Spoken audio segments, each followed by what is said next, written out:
ഓപ്പോയുടെ Oppo A5s എന്നുള്ള phone Indian വിപണിയിൽ എത്തിയിരിക്കുകയാണ്. ഇത് ബഡ്ജറ്റ് സെഗ്മെന്റിൽ വരുന്ന ഒരു ഫോണാണ്. ഈ ഒരു ഫോണിന്റെ വില വരുന്നത് 10,000 രൂപയ്ക്ക് താഴെയാണ്. അപ്പോൾ ഇന്ന് നമ്മൾ നോക്കാൻ പോകുന്നത് ഓപ്പോ A5s എന്നുള്ള ഫോണിന്റെ വിശേഷങ്ങളാണ്. അതിനു മുമ്പ് ഇതുപോലുള്ള മൊബൈൽ സംബന്ധമായ വീഡിയോസ് ഇനിയും കാണാൻ താല്പര്യമുണ്ട് എന്നുണ്ടെങ്കിൽ ഈ ഒരു ചാനൽ സബ്സ്ക്രൈബ് ചെയ്യാവുന്നതാണ്. അടുത്തു വരുന്ന ആ ബെല്ലൈക്കണും കൂടി ഒന്ന് എനേബിൾ ചെയ്താൽ ഞാൻ വീഡിയോസ് അപ്ലോഡ് ചെയ്യുമ്പോൾ തന്നെ നിങ്ങൾക്ക് നോട്ടിഫിക്കേഷൻ ലഭിക്കുന്നതായിരിക്കും. ഓപ്പോ A5s വരുന്നത് റെഡ്മി നോട്ട് 7 അതുപോലെ റിയൽമി 3 പോലുള്ള ഫോണുകളുടെയൊക്കെ ഒരു പ്രൈസ് റേഞ്ചിലാണ്.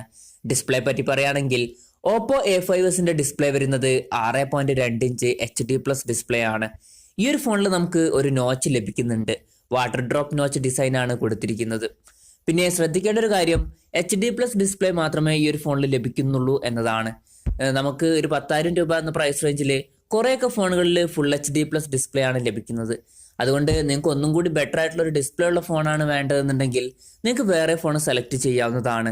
ഉദാഹരണത്തിന് ഈ ഒരു പ്രൈസ് റേഞ്ചിൽ വരുന്ന റെഡ്മി നോട്ട് 7 ആ ഒരു ഫോണിൽ നമുക്ക് ഫുൾ HD+ ഡിസ്പ്ലേ ലഭിക്കുന്നുണ്ട്. പിന്നെ ഈ ഒരു ഫോണിൽ നമുക്ക് ഗൊറില്ല ഗ്ലാസ് 3D പ്രൊട്ടക്ഷൻ ലഭിക്കുന്നുണ്ട്. ബാക്ക് കവർ വരുന്നത് ഒരു പ്ലാസ്റ്റിക് ബോഡിയുമായിട്ടാണ്. അത്യാവശ്യം സ്റ്റൈലിഷ് ആയിട്ടുള്ള ഒരു ലുക്കും ഡിസൈനുമാണ് ഓപ്പോ A5s എന്നുള്ള ഈ ഒരു ഫോണിൽ നമുക്ക് ലഭിക്കുന്നത്. പെർഫോമൻസിനെ പറ്റി പറയുകയാണെങ്കിൽ ഓപ്പോ A5sൽ ഉപയോഗിച്ചിരിക്കുന്നത് മീഡിയ ടെക്കിന്റെ ഹീലിയോ P35 എന്നുള്ള ഒരു പ്രോസസ്സറാണ്. അത്യാവശ്യം തരക്കേടില്ലാത്തൊരു പ്രോസസ്സറാണിത്. സാധാരണ യൂസേജിനൊന്നും വലിയ പ്രശ്നങ്ങളൊന്നും ഉണ്ടാവില്ല. പക്ഷേ നിങ്ങൾക്ക് കുറച്ചും കൂടി നല്ലൊരു പെർഫോമൻസ് വേണം, നിങ്ങൾ ഗെയിമൊക്കെ കളിക്കുന്ന ആളാണെന്നുണ്ടെങ്കിൽ നിങ്ങൾക്ക് വേറെ ഫോൺ സെലക്ട് ചെയ്യാവുന്നതാണ്. കാരണം ഈ ഒരു പ്രൈസ് റേഞ്ചിലാണ് റിയൽമി 3 അതുപോലെ റെഡ്മി നോട്ട് 7 ഒക്കെ വരുന്നത്. റിയൽമി 3ക്ക് ഈ ഒരു ഫോണിനേക്കാളും 1000 രൂപ കുറവാണ്. അതിൽ ഹീലിയോ P70 എന്നുള്ളൊരു പ്രോസസ്സർ നമുക്ക് ലഭിക്കുന്നുണ്ട്. നമുക്കറിയാം ഇതിനേക്കാളൊക്കെ നല്ലൊരു പ്രോസസ്സറാണ് ഹീലിയോ P70 എന്നുള്ളത്. അതുകൊണ്ട് നിങ്ങൾക്ക് ആ ഫോൺ സെലക്ട് ചെയ്യാവുന്നതാണ്. അതല്ലാന്നുണ്ടെങ്കിൽ റെഡ്മി നോട്ട് 7 വരുന്നുണ്ട് ഈ ഒരു പ്രൈസ് റേഞ്ചിൽ തന്നെ. ആ ഒരു ഫോണിൽ നമുക്ക് സ്നാപ്ഡ്രാഗണിന്റെ 616 എന്നുള്ള പ്രോസസ്സർ ലഭിക്കുന്നുണ്ട്. പിന്നെ ഈ ഒരു ഫോണിൽ 2 GB റാമാണ് ബേസ് വേരിയന്റിൽ വരുന്നത്. അപ്പോൾ 10,000 രൂപ എന്ന പ്രൈസ് റേഞ്ചിൽ വരുന്ന ഒരു ഫോണിൽ വെറും 2 GB റാം മാത്രമേ ഉള്ളൂ എന്നത് നെഗറ്റീവായിട്ടുള്ള ഒരു കാര്യം തന്നെയാണ്. സാധാരണ 10,000 രൂപയ്ക്ക് നമുക്ക് മിനിമം 3 GB റാമെങ്കിലും ലഭിക്കാറുണ്ട്. 2 GB റാമിന്റെ കൂടെ 32 GB ഇന്റേണൽ ആണ് നമുക്ക് ലഭിക്കുന്നത്. ഈ ഒരു വെർഷൻ മാത്രമാണ് ഇപ്പോൾ ഇന്ത്യയിൽ റിലീസ് ആയിട്ടുള്ളത്. 3 GB റാമിന്റെയും 4 GB റാമിന്റെയും 2 വെർഷൻസ് ഉടനെ തന്നെ റിലീസ് ആവുമെന്നാണ് പറയപ്പെടുന്നത്. 3 GB റാമിന്റെ കൂടെ 32 GB ഇന്റേണൽ ആയിരിക്കും നമുക്ക് ലഭിക്കുക. 4 GB റാമിന്റെ കൂടെ 64 GB ഇന്റേണലും. പിന്നെ മെമ്മറി എക്സ്പാൻഡ് ചെയ്യണമെന്നുണ്ടെങ്കിൽ നമുക്കൊരു ഡെഡിക്കേറ്റഡ് മെമ്മറി കാർഡ് സ്ലോട്ട് ലഭിക്കുന്നുണ്ട്. അതായത് 2 സിം യൂസ് ചെയ്യുമ്പോൾ തന്നെ ഒരു മെമ്മറി കാർഡ് സെപ്പറേറ്റ് ആയിട്ട് യൂസും ചെയ്യാം. പിന്നെ സോഫ്റ്റ്വെയറിനെ പറ്റി പറയുകയാണെങ്കിൽ ആൻഡ്രോയിഡ് 9 ബേസ് ചെയ്തിട്ടുള്ള കളർ OS സോഫ്റ്റ്വെയർ ആണ് ഈ ഫോണിൽ ഉപയോഗിച്ചിരിക്കുന്നത്. ക്യാമറയെ പറ്റി പറയുകയാണെങ്കിൽ ഓപ്പോ A5sന്റെ പിൻ ക്യാമറ വരുന്നത് ഒരു ഡ്യുവൽ ക്യാമറ സെറ്റപ്പിലാണ്. 13 മെഗാപിക്സലിന്റെ f2.2 അപ്പർച്ചറിൽ വരുന്ന ഒരു മെയിൻ സെൻസറും 2 മെഗാപിക്സലിന്റെ f2.4 അപ്പർച്ചറിൽ വരുന്ന ഒരു ഡെപ്ത് സെൻസറുമാണുള്ളത്.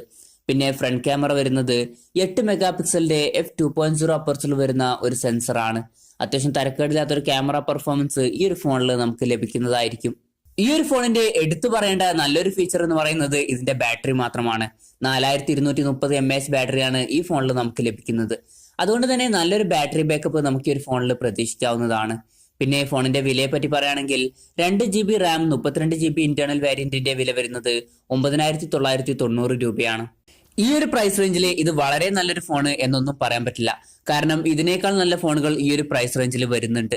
ഉദാഹരണത്തിന് ഇതേ പ്രൈസ് റേഞ്ചിൽ വരുന്ന റെഡ്മി നോട്ട് 7 എന്ന ഫോണിൽ നമുക്ക് ഇതിനേക്കാൾ നല്ലൊരു ഡിസ്പ്ലേയും ഇതിനേക്കാൾ നല്ലൊരു പെർഫോമൻസും ലഭിക്കുന്നുണ്ട്. പിന്നെ ഈ ഒരു ഫോണിനേക്കാളും 1,000 രൂപ വില കുറവിൽ വരുന്ന റിയൽമി 3 എന്ന ഫോണിൽ ഇതിനേക്കാൾ നല്ലൊരു പെർഫോമൻസ് നമുക്ക് ലഭിക്കുന്നുണ്ട്.